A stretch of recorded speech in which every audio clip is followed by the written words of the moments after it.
Thank you, everyone, for being here. I know it's a late talk. This is another edition of Game Changers, where Team Beats is presenting this through Make a Scene and Hip Hop House.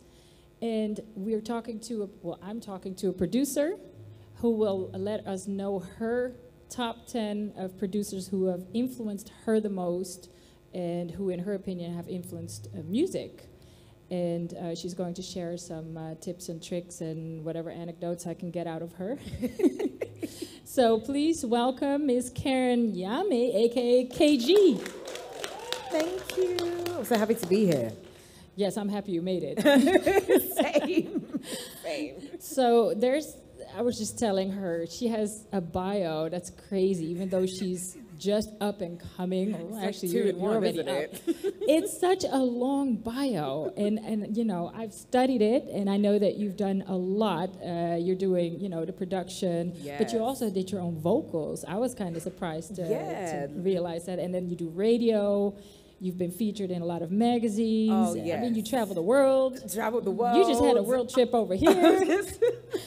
So trip over here, yeah. We're just happy that you were able to make it and that you're here to share your story and your influences, and because I'm sure that you are already an influence to other musicians and producers, because I think you're more than a producer, you're just an artist. Absolutely. I feel like it's almost like you have to add many strings to your bow.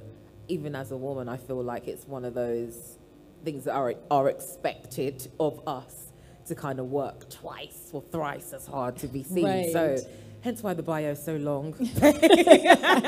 And you took a hiatus too. I did. I'm happy. I quit in the middle. Yes. Had a little break. It would have been more. It would have been more. It would have been more. I think at that time, just the former part of my production years, where I was sort of refining my skill, but then I wasn't really getting, I guess, I didn't have the structure in place or the recognition that I was getting now then. Right. So, you know, it's almost like, oh, if I'm not being validated by, you know, I'm trying to do this, trying to work with this artist, and they don't really believe in me, or, you know, it's hard. It's such a transactional field to be in. You put your art out, and you want people to respond to it, and people weren't responding to it. So I was like, okay, maybe this is not for me, and yeah, I just. But did you ever think that maybe it takes a while? Because I mean, we're not going to get success overnight. Oh, absolutely. I know that now. You know, at the age of, I guess, 22, 23, I just had a lot of carrots dangled in front of me, you know, and I nearly got a publishing deal.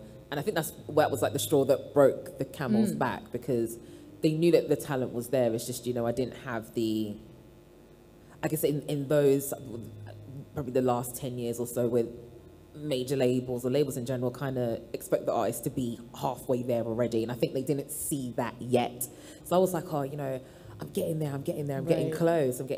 And only just after a couple, I mean, it was naive. But in your early 20s, you're still learning. Yeah.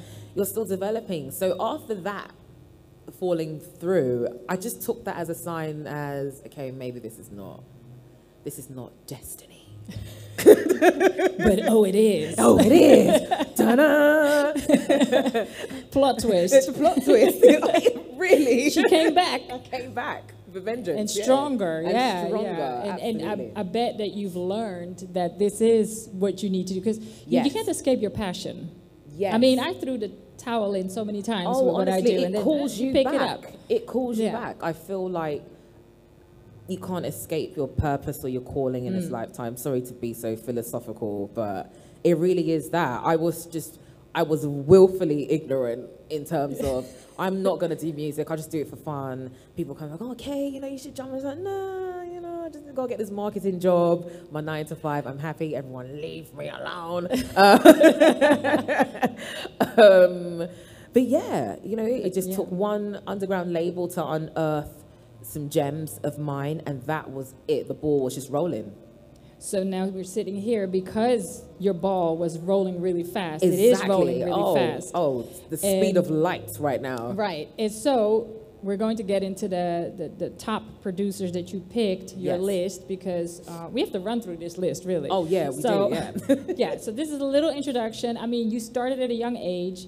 But all these people have significantly influenced you in creating the sound that you have today. Absolutely. Or that you are still developing. Developing, yes. So we're going to go with number 1, Mr. Rodney Darkchild Jerkins. All right. Now, who does not know who that is? Okay, thank you. I gasped, so I was just like, oh, ooh. I did this the last Game Changers, and I'm just happy that people here know what we're talking about. Okay, so what has he, according to you, what was his influence on music, on the evolution of music, but also for the KG sound?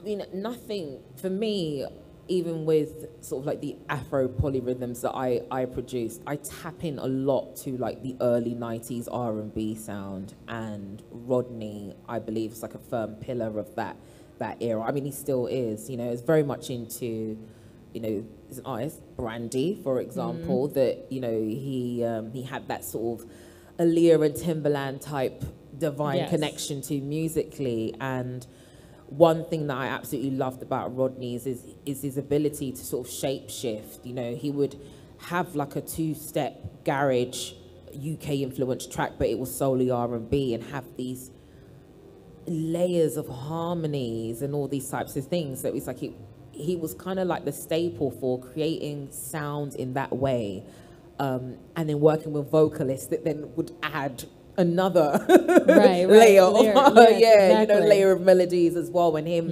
being able to craft such complex, beautiful productions around that. I mean, I've just loved his work on a particular project of Brandy's, which is, I believe it's Full Moon.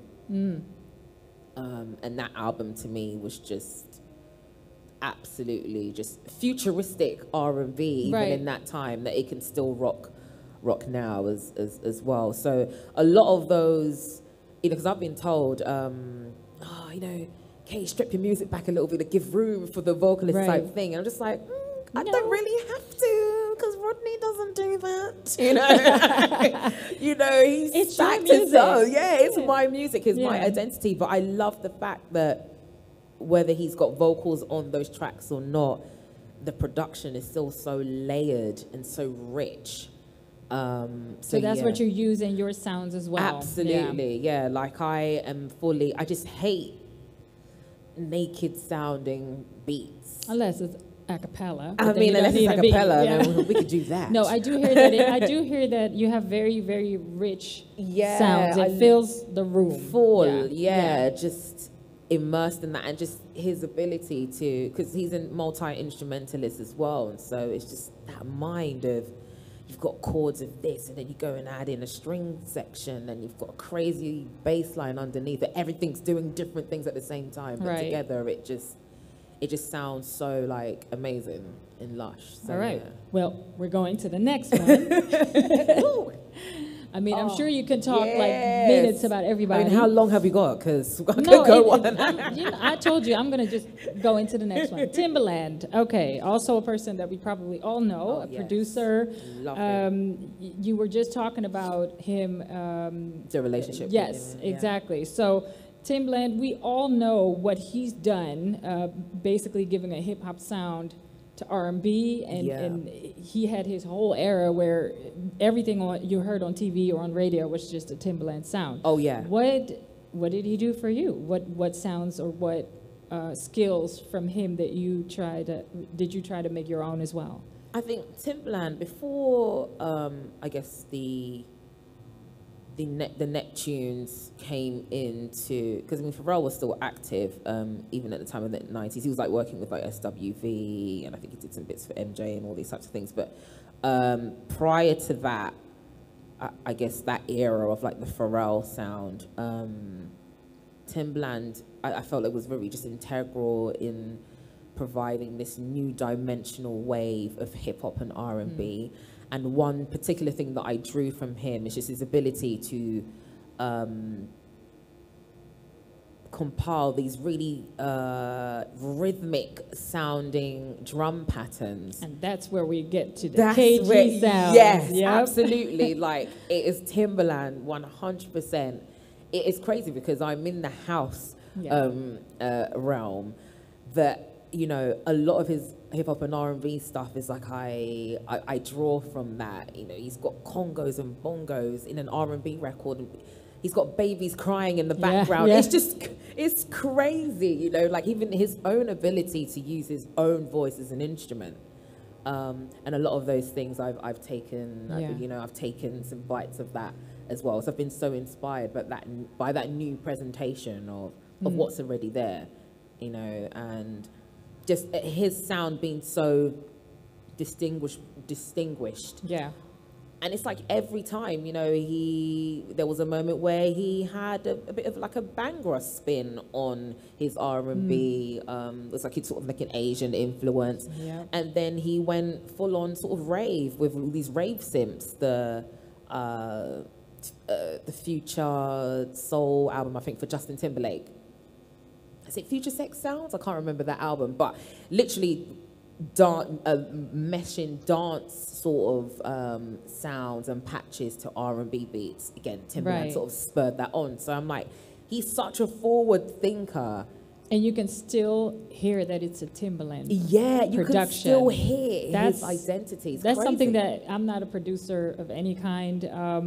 But I always thought it was very interesting how they can just stamp on it so well, but it's still a completely different song or production. Absolutely. But you could just tell. They didn't have to yell their names. These that you don't have to put a tag on anything. You know, I have tags on my own tracks, but you know what was more important to me looking at Rodney, looking at Timbaland, was just the fact that they were so cemented in their signature sounds. Yes. And I'm like, I want people, even if I don't have the KG tag on my records, I want people to come to me and be like, that sounds like a K. Yeah, that has your essence and your mood in. So yeah, that's definitely a couple of things that I've taken from Timbaland, and it still to this day does it so well. Like, yeah. All right, next one. Disclosures. So, you know, going through this list of yours, I just love the fact that it has these amazing electronic house producers. Yes. Aside from just hip hop, because I do hear all of the sounds in your songs. Yeah. So why this duo? Disclosure are, you know, they sort of whet my appetite for that early lush house era, that euphoric house era. They delve into those house chords that I also like to use and insert into my own productions, but it's just that their ability to create that tension release in their music. They could have like the longest intro and it's building and it's building. It's like, oh my God, when's the drop coming? I can feel something coming. Yeah, anxiety. Yeah. Exactly that. You know, melodic anxiety, yeah. And it's just the way that they're so simplistic in the way that they make their beats. They even have a YouTube series actually that I'm really into, where they kind of break down all of the stuff that they've done with Jessie Ware and all of these other artists that they've worked with, and they're so simplistic. But one running theme with them, and coming back to signature, is just the ability to make the listener feel. So, you know, they have just amazing way of, you know, I guess their tools and their sort of sounds and vibes, like lush pads and loads of like reverb in the back. It's just airy, and then a crazy bass line drop to just shake the club. So yeah, I think they tie into even why I'm still hooked to R&B, because R&B music still makes you feel, you know, but they make you feel even with up-tempo records. So this is why they're on my list. I'm literally like a Disclosure super fan. and I love the way you can describe it, because it's often hard to describe a sound with more words, more adjectives, absolutely. And apart from also it sounds the feelings. Nice. Yeah, exactly. No, it's hard. I mean, for people that especially aren't technical in music production, I mean, how do you describe how music makes you feel? And you know, you just, because you can't give me the same spiel with every producer, so you have to mix it up. You know? Imagine I said like every time the slide change, oh yeah, 'cause I like their beats. Yeah. No, but that's exactly why all these 10 people did something different for you, Yes. and eventually we'll get to how that incorporates into your sound. Absolutely. Let's go on to the next one. DJ Gregory, also a completely different level parts and musician, artist. DJ Gregory, this was when I would say, I guess the fascination with his almost like Afro house type broken beat amalgam of like electronic music, that surge in terms of me kind of being drawn to what he does, that kind of surged for me in about 2007, 2008. This is when I was exploring more of like the UK funky sound that was brewing in the UK, in London specifically. And DJ Gregory was definitely one of those. He had those instrumentals that would get the MCs going, that would get the hosts going as well, and they were just so percussive and raw. And there doesn't need to be any vocals or any chants. They're just rolling loops of like hard grooves. And I was just fascinated with the broken beat era and then going into the funky era. And that's when I even started to produce myself. And he was like one of the templates. It's like, I don't know what he does, but if I'm going to do just a house roller, I would want it to sound like a DJ Gregory track. And it just repeats on and on. It gets to the midsection where he probably just throws in some crazy left field sonics in the middle. But that in a club setting is unreal. I think I would say as well, he does well with the whole tension build and release thing. It's just such it's an element of house music, but yeah, I just love, it's just tough, it's got that vibe to it. He's definitely one of my favorites. So what are some of the things that he does that you use in your sounds? A lot of percussive layers, drums, breakdowns as well, and build-ups too, and just impact. Right. And this could also be down to what I've come to learn even in my own production journey. It's just, enhancing that impact and that hit with, mixing tools. Right.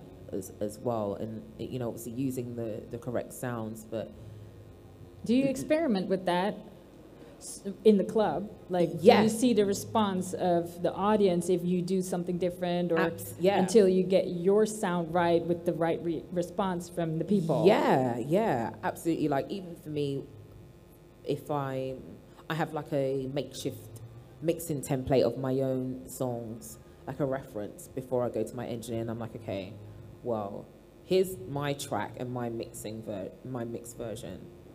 But here's the DJ Gregory track. I want it to hit like that. Right. I've played, a song that probably wasn't, it was a great song, a great concept, just an instrumental in a club setting, but it just didn't have, the frequencies weren't kind of aligned in that way. So you can tell when people aren't taken by what's happening because it hasn't fully gone through that mixing process. Whereas you play a DJ Gregory track and it's even his soulful house, it's just punchy. So it may even be a mixture of both, really, just the way that he masters and uses his mixing tools to bring out the punch in his drums.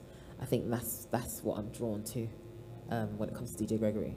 All right, on to the next one. The Neptunes, that you just already dropped the name. Yeah, I dropped that. I'm so. Yes, no worries. We all know who the Neptunes is, and it's funny because with some of these producers, they all had their era where they were on top, where they were dominating the charts, where they were pretty much working with everybody that had music out. Yeah. Well, of course, same question. What sound from the Neptunes were you drawn to? But also, what makes the difference between them and Timbaland? Because you mentioned their name in line of Timbaland's. Yeah, absolutely. You could draw sort of comparisons and parallels to those two. Right. I feel like with Pharrell, Chad, and Hugo, flipped R&B and hip hop on their head. It was, again, like different types of rhythms and different pockets. It was futuristic. I was listening to... It was more electronic. Yeah, more electronic, more electronically influenced. You know, one point of reference for me is an album that I always go back to when it's Khaleesi's first one. And I remember hearing, I think it was Caught Out there. And I was like, what does this track even mean? It was just so chaotic. It was all over the place. Yeah, yes. I remember that. The place. It was weird to listen to. Yes, literally, like I didn't understand what was going on. I'm like, that's a dope ass R&B record, and it's fresh. Like it's the approach is. I guess that's why they worked so well with Khaleesi's, because they could draw out that futuristic, spacey type version of R&B, and I really feel like that was the lane and the bag that they were in, which then influenced me to kind of push the boat out and kind of step out sort of the stereotypical confinements of what music is. Right. And one thing as well, when it comes to, again, something that I have to big them up on is signature. You know, they have even like the snare. You can tell, you can hear a Pharrell snare that's really cohesive and consistent in their former years of work. I think he's like literally he's doing whatever right now. He's experimenting and coming back right now. But back then they just had this, you know, from Usher to Busta Rhymes, and he could just tell that all of the artists wanted that. Yeah, energy. They wanted that sound. Yeah, that whatever it is, we don't understand it. Yeah, it worked, but we want that. it was hit guaranteed. Absolutely, hit guaranteed. Yeah. So, do you want to get to that level, hit guaranteed, where people are hitting you up, or do you prefer to just keep your productions for yourself? That's such a good question. I mean, I haven't been against being in demand. I just feel like the further you go, the less of a grip you have on your, I guess, sort of like your musical identity. I don't know. I just don't feel like... Is that a little control freakish? I think it is. Maybe, you know, maybe it's a Virgo thing. I don't know. Like maybe you're just not at that point yet. Because you're still busy not. with your own sound and branding yourself. Yeah, I still feel like I've got some groundwork to lay down as a solo artist and a producer, and I would love to record you know, and produce for others, but I think I need to stamp myself first, and then people can come to me and be like, not, oh, can you make this, it sounds like that, or no, we just want the KG sound, we, you know, we want the Pharrell sound, we want the Tim. Do what you do, just play me beats that you make, so then I can sort of, you know, get to that, get to that lay my vocals on there. We'll talk in 10 years. Let's go to the. Oh, you'll be too big for me by then. Yes. Ooh, that was such a good name on here, Mr. Little Louis. He's so Vega. fly with it. Yes. I mean, honestly, I definitely could hear this in your music. Yeah, like, I love Louis. If I had to, because, you know, I was trying to figure out, okay, what can I ask her about, what songs, and how do I listen to it, and how do I find the influences in your song? This one was not too hard to find. Yeah, absolutely. You know, Louis' work with, like, for example, like, even his dubs and his remixes, like Masters at Work, is just that house floor filler energy, just uplifting the people with his grooves and his sounds. I think that you just listen to a Louis Vega record and automatically you are levitating, you know. And he's another one as well when it comes to rhythm. Absolutely. I insert a lot of his tracks in my DJ sets because it's just a part of my fabric. It fits in there. It's bouncy. It's, you know, you cannot stay still when a Louis Vega production plays. There's something wrong with you. If I see you standing still on the dance floor. Yes. And it translates. I think I'm looking at him through two lenses, him as a dynamic performer, as a DJ and a producer as well. And I'm like, he's just so fly. Like, I'm even thinking of I'm gonna start wearing a headphone that don't have the. Yeah, I want a headphone like that. Not the hat with it. I might leave the hat alone. So, but yeah. when you talk about looking at him through two lenses, the producer and the DJ, the performer, yeah. How do you look at yourself like that? Like, do you feel like you have different ways you are a producer and performing as a DJ, or? Do you know what? I feel like at this stage I'm trying to work towards, I guess, blending the two. I guess it was up until like maybe 3 years ago. 3 years ago, I wasn't even playing my own tracks in my own sets until a friend of mine said, okay, like, what are you doing? Seriously. That's the whole point. That is the point. You know, and becoming comfortable with really tailoring sound, because that's what it is. We were talking about signature, but I kind of meshing that with having a production signature and even a performance signature as well. And I find that Louis does that so well. It's like, you could tell the audience is coming to get his mood in his energy. So now, as much as I'm paying sort of homage to all of the amazing producers and DJs that are supporting and artists that I support in their work by playing their stuff out, I always insert a lot of my energy musically into a performance as well. So I tie everything together. And yeah, Louis pretty much kind of spurred that on. Yeah, because you have to understand, and that's probably why we were talking about you are still finding your own sounds and how you are as an artist. Because you have to understand, when you get booked somewhere, when you have a gig, people also come to see you at this point. They come to see you. They don't want to go to an event where they just have a DJ spinning some record. They come in to see you. You're the artist. You're the performer. Exactly. They listen to your records and they're like, oh, by the way, she DJs. I want to hear some of the stuff that she's been making, type thing. You know, it just sets you apart from the rest. So it's from like a regular club DJ.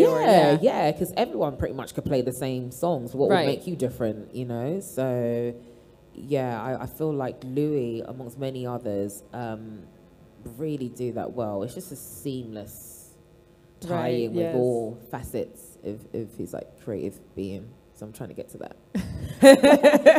You will. All right, next one. We're getting, the next one is actually a little video to introduce the next person on the list. Love it.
DJ Leg, yes, big one nowadays. Hot. I know. Hot. Yes, huge. Yes, huge. South Africa. He came with the Quam sound. Yes. So, I mean, I could not imagine him not being on your list with your sounds. But tell us, why him? It's. I think it was about maybe 2017, 2018. My label that sort of reintroduced me into the music world also housed a couple of his tracks before he just completely became Beyonce's producer. Right. And conquered the world, you know. But I think he was my introduction to this almost like celestial, ancestral, new dimension of house. I feel like South Africa is always on the pulse of something new. So I'm so invested in the artists over there, especially from like the townships where a lot of these sounds, like for example with the Gom sound, you know, it derives from these underprivileged areas. So it's actually a form of protest. Yeah. And how this has been birthed. A lot of my friends have worked with these guys in Durban, in Johannesburg, and they're just making these things to protest. It's harsh, it's rebellious. And I think that's one thing that I'd sort of missed having coming out of, after sort of UK funky simmering down and me coming out of music. I was like, okay, so what's hot? You know, in the electronic music world. I mean, we know your 4 on the floor house is always going to be there forever. You know, that's cemented. And then, yeah, from about 2018, I started to get to know more about lag and this sound that is pioneer. And then out of that, just a myriad of other producers kind of following down that lane. And I was like, this is so heavy and dramatic, but I love it. Yeah. And most of the time, I say that even with my plain style, I'm a production style, I like to kind of mix the rough and the smooth. So even when I'm DJing, for example, I'd probably put a lag beat underneath and some like R&B vocals over it. Right. You know, like a Kalela vocal. You're just mixing it up. Yeah, you know, just those two dimensions there. But I love the intensity. And in some tracks that I've made, some collaborative, some just solo work, I've inserted that same amount of intensity into some of my own stuff because I've just been inspired by it. It's just so extra, but it's spiritual. Right. So does that also feel you more connected to your own roots? Absolutely. I mean, I can only imagine that when you talk about it being so spiritual, that when you hear the sounds, that it takes you into a certain place where you feel connected to your ancestors or your family. Absolutely. I feel like me coming back in and then having examples like your DJ Lag, your Griffith Vigo, your Citizen Boy, and them being so firmly tied in musically to, you know, the motherland and where they've derived from. I wanted to center my music around where I'm from. I'm West African and my parents are Ghanaian. So, you know, my recent release, I was like, okay, yeah, you know, I want to play around with sort of Akan high lifestyles, and I'll dip into the Amapiano realm and mix that up as well, because it's rootsy. It's like it's something that's innate, it's DNA, and I love that because they represent where they come from so well in their music, and it translates. They don't even dilute anything. It's like, no, you're gonna get it raw. Right. Well, you mix it up. You take sounds from different producers and genres. But do you feel like that is still representing who you are and where you come from? Oh yeah, absolutely. I feel like this is kind of like picking fragments of, oh, I like the way they do that. Okay, I'm gonna add my little spin onto there. Or I'm inspired by that. I like that drama. I'll put a little bit in there as well. But then also making sure that, I guess, my musical style doesn't get lost in, because there've been times where I've tried to sound like other producers. Don't do it. I'm like, no, doesn't work. What was I doing? Was that when you took the hiatus? Should have extended it at that time. Damn it.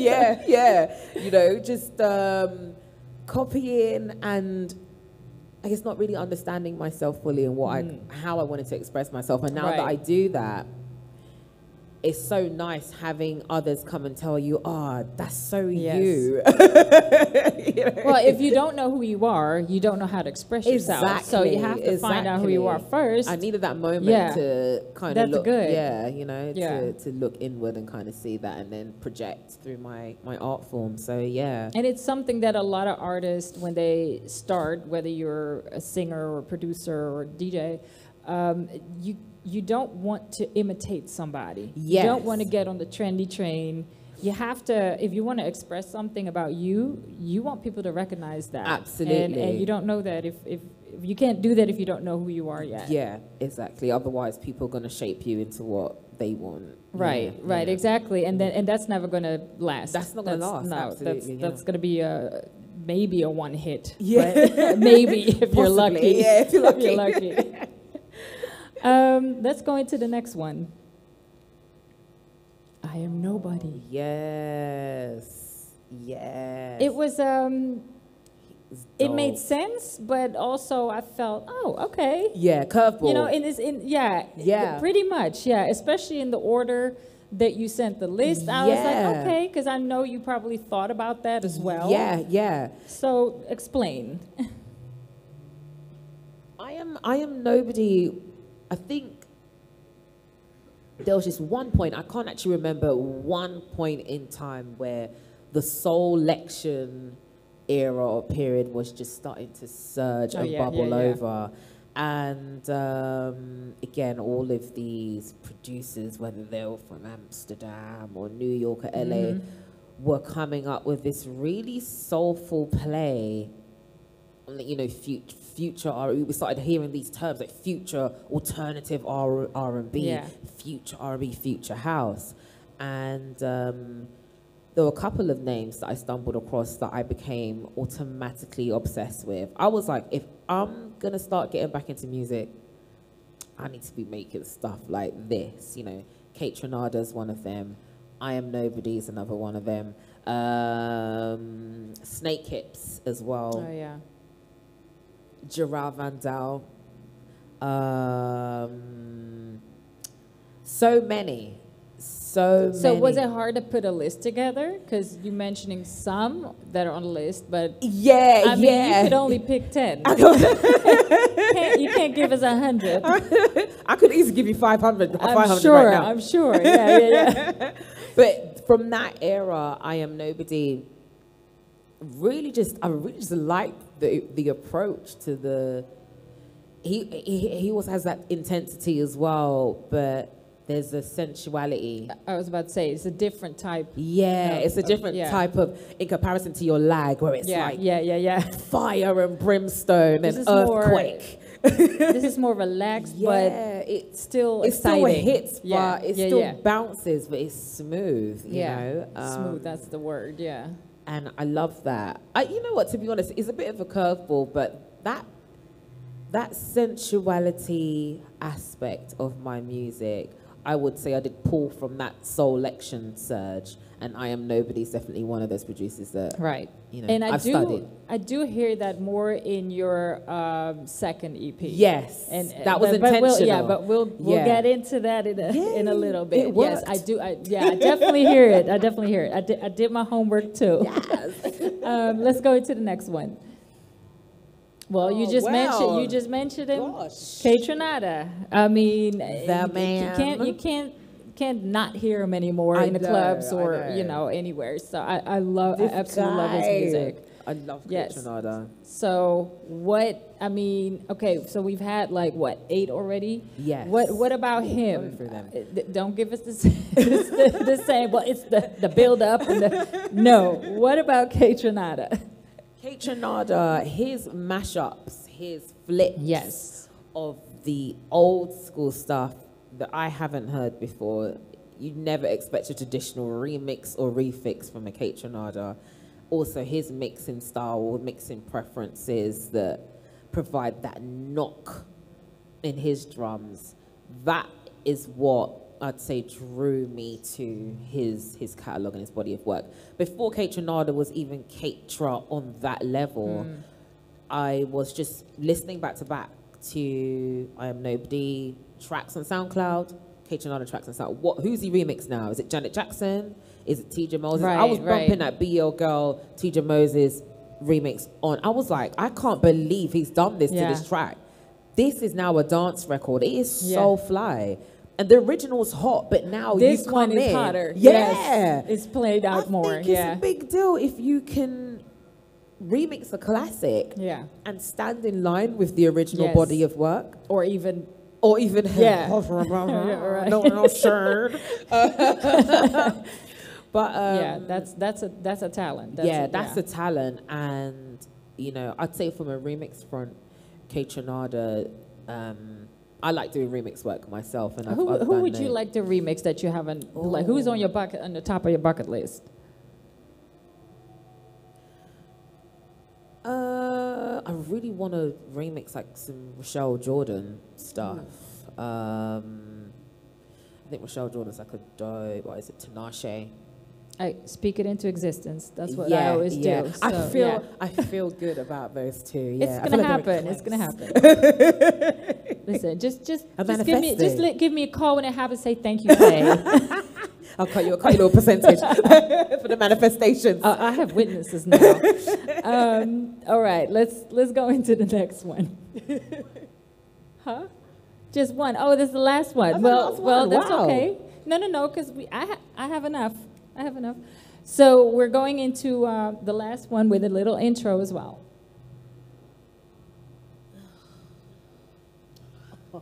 Oh,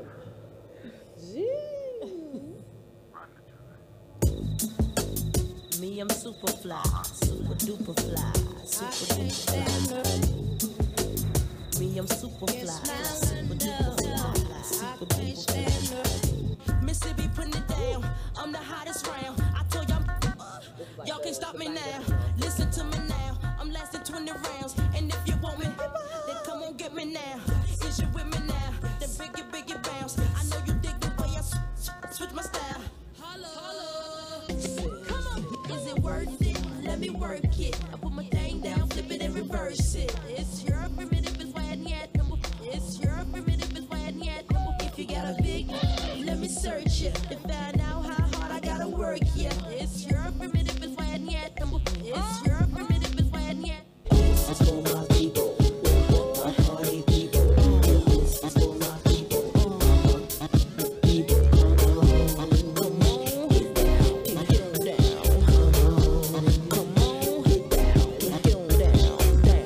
Music make you lose control. Music make you lose control. Let's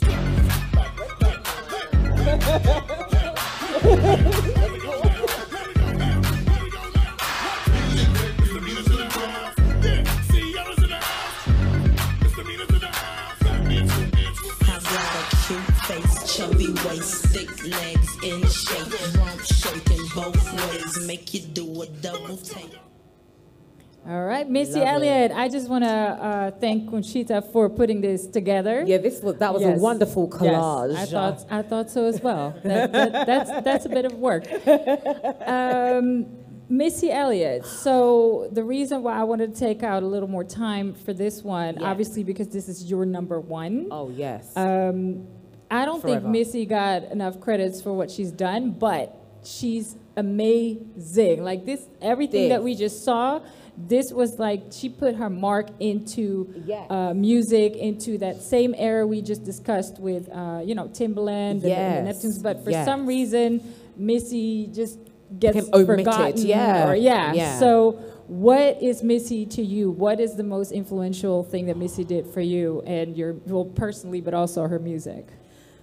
When I started to find out about, Timbaland, Missy, and just sort of the clique that they used to roll it, they did these things where they'd hold like recording sessions in basements and not listen to radio so their sound could be as fresh as possible. And you can hear that catalog and be like, okay, I understand why. She don't sound like anyone else out there. And the one thing that resonated so much with Missy was the fact that me having that fascination with music production and sounds, but not so much seeing a direct representation of me on the screen. Yes. And there's Missy, chubby, cute black girl from Virginia in a bin bag, breakdancing with some glasses on. I'm like, so I can do this then. You can, yeah, absolutely. And just thinking out the box. I always say this is why I have these conversations that we owe like the ball rolling in regards to Afrofuturism to Missy. Like Missy was already in the year 3006 in the 90s. Like, it's insane. It's insane. And one thing that I not even one thing, many things I can draw from, but I'd say I reference this point more so. It's just that ability to be confident, even though you don't fit the industry standard, or you don't meet industry standards. But it's like, yeah, I don't fit them, but I'm going to be even more provocative and still be successful. Set make a new hot standard. Fire on top of that as well. Set a new standard. I don't really feel like we'll have an artist like that on that level who's as forward thinking as a Missy Elliott. And it's crazy. It's a whole package. It's the music, it's the lyricism, it's the tongue in cheek. Yeah. You know, that's a woman who's being cheeky. She's telling you what man she wants. She's telling you, you know, I'm going to fight your ex-girlfriend in the street. And she did not care. It became a hit. And it became a hit, you know. She's breakdancing in the rain. Right. She's producing, songwriting. She's putting ad-libs and harmonies. She's the first female in the Songwriters Hall of Fame. Yeah, the first. And I wonder how many people actually know that about her, because if they know Missy, they know her from her crazy videos and maybe her songs, but not necessarily as a producer or a songwriter. A songwriter, absolutely. Like, her pen game is crazy. Everything from your Nicole Ray to your Fantasia, even Beyonce. Come on, put some respect on her name. I know. This lady has it. Right. You know, and I'm just so inspired that it never made me feel bad to have so many, you know, going back to the beginning when we were talking about many strings to the bow. Yeah. And then looking at a person like Missy who can do it all and do it well, I'm like, well, if I can't do it, if I'm trying a new thing and it doesn't hit the standard of the other things that I'm doing, then I'll take that as a sign that I'm not going to do that anymore. But I will do DJing. I said I was going to come into the DJ world. I need to DJ as hard as I produce. Yeah. If I'm going to sing, I'm going to make sure that's fire. If I'm going to rap, I'm going to make sure that's fire. And Missy does that. Excellent in every... You do it now, too. Yeah. No, I'm saying... I'll take that. Well, we're going to talk about the fact that you're still working on everything that you're doing. Yeah. But like I said in the beginning, I was kind of surprised that you did your own vocals on your tracks. Because I'm sitting here, this is the producer. And then you do your own vocals. Yeah. And so, I mean... And artists like that, honestly, just one of my biggest influences and that push to be like, you know what, you can do it. Yeah. Do it. Sing on your own stuff. Yeah. Produce it. Don't wait until you can find a singer. Exactly. Just get it. Yeah. Do it. Deliver and your vision. Good. Use your voice and deliver your vision. You know, sometimes a singer may not even be able to captivate what your sense of self-expression. Right. And it's your song. Let's because we're talking about production. I was asking you earlier, would you want to be that hit producer? But at this point, these are your songs. You're not producing for other people. So the vocalists on your songs have to be matching your song. This is it. They need to be, you know, understanding that type of energy and bringing and that into the fold. Portray. And we meet in the middle with those two elements. So. And if you do it yourself, you don't have to think about it. You don't have to think about it because you can deliver it as you can be as unconventional as you want. Right. You know, and that is the queen of stepping outside of the box and just not caring. So Missy has influenced people like Lil Wayne. Yeah. Like Cardi B. Yeah. Like Tyler, the Creator. Minaj, like all of you know, so what do you think, and a lot of people don't know this either, because those are the people they look up to. Those are their idols or their, you know, their whoever the greatest rappers they think. Yeah. Why do you think that is? And why do you think people don't know? And why do you think they have influenced, why do these people look up to Missy? Ooh. I don't know if it's just the way that the industry is set up. I will veer off topic, but then come back on because it's relevant to this question. But it's your talk. There was a trending topic on Twitter about Kate Bush and her self-producing. I think Running Up That Hill has gone back to #1 there's like various dance remixes of it right now. I know this because we play the dance remix on my day job is I'm a broadcaster, so we It's play because of the Stranger Things, right? Yeah, Stranger Things. So people just like the conversation, the narrative was, you know, she's self-produced, she produces, she songwrites, but then they always would refer to like her partner at the time putting the song together, and it's just like, give her flowers. I feel like it's just always a but when it comes to women who are able, who are technically savvy, who are, you know, it's just like, okay, but does she do it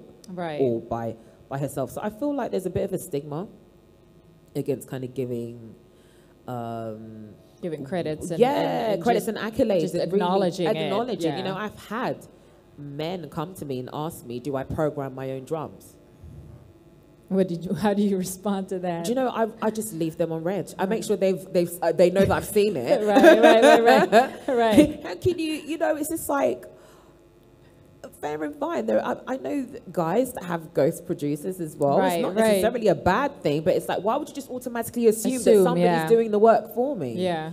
So yeah, I do feel like it's a bit of a mindset that's just been throughout history. You know, she's just been sidelined. Which is very much apparent when we talk about the conversation of the greatest producers of all time. Like, where is Missy? Right. You know, because all of the men that are on this list are on that list. Yeah. But and they're probably mentioned more on everybody's list. Yeah. That's definitely a universal conversation. Yeah. So do you think that you could, I'm not going to say become the next Missy, but get to a level where the industry, I'm not going to say men, the industry also recognize your talents and your sounds? I want that. I'm fighting for that now. My fire's been relit, I'd say, in that capacity, you know, and I feel like it's really, the plan is to just shake the system as much as I can, because then once that door breaks down, we can make room for other women who produce, to be a part of that record producer conversation.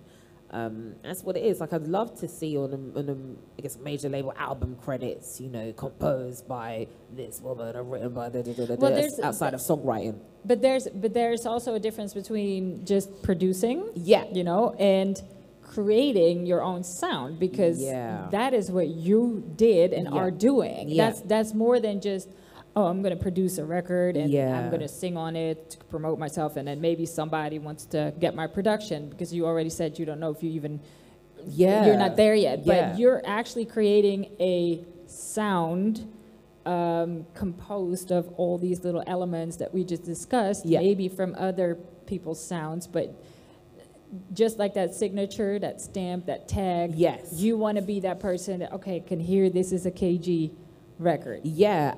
I'm so sold on having that musical identity becoming almost like a genre within itself. Well, how would you call it? Because at this point, that list in your bio has like 7, 8, 9 genres in it. You need to come up with a something, a category. Just like the Guam sound. Get something simple. Something simple, narrow it down. There's like lots of hyphens in between. KG sound. At this the point, sound that is I. Right. At this point, we're just calling it KG sound. So yeah, for me, there is a difference between just producing and also creating a sound, so that your production is recognizable and potentially becoming its genre on its own, where artists feel like, oh, that is my sound, and that's what I need for my vocals or whatever, my lyrics. The producers on the list, they've done that. Yes. You know, Neptunes, you'd had like even 90s, so I was like Brandy even working with the Neptunes to get that energy, Usher coming in with the Neptunes to get that sort of energy, and I love that. So going into your sound, looking at the time, I was just saying that earlier about your first EP, Sensei. It was very very upbeat, up tempo, Yes. very rhythmic as all your sound is. And then the second one was more relaxed, more smooth. Yeah. And you said that was on purpose. That was on purpose. That was sort of like laying the foundation for what I want to do with my album, which I'm currently in the process of producing. And one of the, I guess, objectives, and I discuss this with my team a lot, it's just like, okay, you know, I know that I'm kind of sort of coined as this underground club sensation, and to be honest, I love the underground scene. Like, it's where we start things. It's where Right. things culturally shift. It's from these communities Yes. that, you know, these little hubs of sounds, these new innovative. That's where it starts. Yeah, that's where it starts. You know, a lot of artists, commercial artists per se, always look to see what we're doing. You know, to see how we're doing. You know, because we're fresh. We're always on the pulse of something new. So I will always have that element of me, but I want to take that energy into the record production world, because I'm like, I wonder how that would sound if that was to be a soundtrack to someone's life, Right. or someone's love, or someone's energy or feeling or mood type thing. I want to put words to that. Yeah. So that inspired the second release, which it makes sense because my little experiment, I'm like, okay, so people do want songs then, because you guys like keep playing the song. They do, and you know what's interesting, you know, again, I've been doing my homework on you extra hard, knowing that I had this talk, and it made me really hear your sound. So even though the two EPs are different, I think I have your sound That's down. like a running theme. I think if I'm walking somewhere and one of your records is playing, aside from the fact that I probably know the record, I will hear the sound. There's so you're definitely a tone of KG, Yes. whatever that is. Because even then, even in my I guess my R&B records or anything that is a future R&B record, they will always still have that sensual but then sort of complex drum energy there, where it's still danceable, but then you probably will have that emotion with that as well. And that's always a running theme from every release that I've put out. I'm just trying to level up right now with this on the but also too. talking about the remixing. What I found funny in one of your songs, Feeling Funky. I heard, well, for me, it gave me an 80s synth feel. I don't know if it was just me feeling that or if that was the purpose. You know, and you putting the sample in there from, what was it, Soul to Soul? Was it Soul to Soul? It was, It's, for me, it made me feel like, okay, so this is an 80s sound feel, not necessarily sound, wrapped into a new funky beat production. It was really, I had to play that song like at least 15 times in a row just to scream it, because you were talking about the layering. I'm a music journalist. I listen to music a little different than the regular consumer, so I listen to the layers as well. And you're invested in a different way. That song really stood out for me, having to do my homework because I heard the layers. That's the when we talk about how you've been socialized, and a lot of these sounds are being played in my household at the time. So aside from sort of the traditional Ghanaian high life that my mum would always play, when my mum and dad were together, I would hear a plethora of musical energies from your Motown, your Quincy Jones stuff, your Barry White, and even that 80s era. Music was so stacked. There was so much going on in every There was a lot. song. But just fascinating. Just fascinating in its presentation, from your string arrangements, and then you've got backing vocals, and you've got breakdowns and bridges that turn the song into a new song. And you thought you was listening to that song, and now it's completely something different. So I'm like, what can I do I like to enrich the newer sounds with sounds. Pack it more, I know. You don't like empty sounds. You already said that. You like to put more in it. Not less is more, more is more. More is more. No, but I hear it. So even though Sensei 2 is more mellow, Yeah. I'm sure it has enough layers for you. Oh, but yeah, I yeah. hope that you also come back with those type of songs, because Yes. that to me, that I mean, They're I'm timeless. old school too. They're so timeless. So making the old school songs, you know, you just mentioned the K Tronada, Be Your Girl, Wanna Be Your Girl, Be Your Girl Yeah, remix. yeah. I love what you did with your sound, Yeah. putting old stuff in there, because I recognized it, but it was completely new. Yeah, in yeah. the KG sound. I absolutely, something that I will play keep with doing that. more. Yeah, yeah, absolutely. please. Because then, you know, we look at Feeling Funky, for example, that song's about 12 years old, you know, and imagine that song and the way that it was compiled has been a springboard for, I guess, the second coming of me in music, you know, which is amazing. So it's like that formula and that technique, I definitely want to apply to some of the forthcoming house records that I'm going to be working on as well. Just that classic feel, you know, you can't beat that. Right.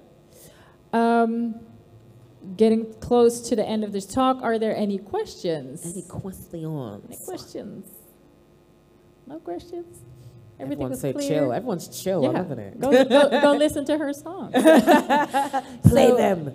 All right. Well, you said you were working on your album right now. Yes, yes. Any other mentionable projects that you got going on? So wishful thinking, I thought I was going to have my album ready by November this year.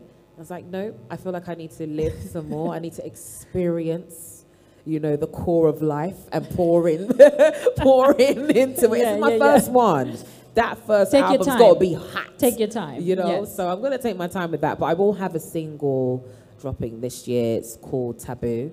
I'm really excited about that one. Cool. Yeah. Well, thank you so much for letting us in on your music, your sounds, and who you are. Thank you. It was an absolute pleasure to get to know you and your music. Give it up for Miss KG. Thank you so much. Thank I really you. enjoyed this. This was fun. Yeah.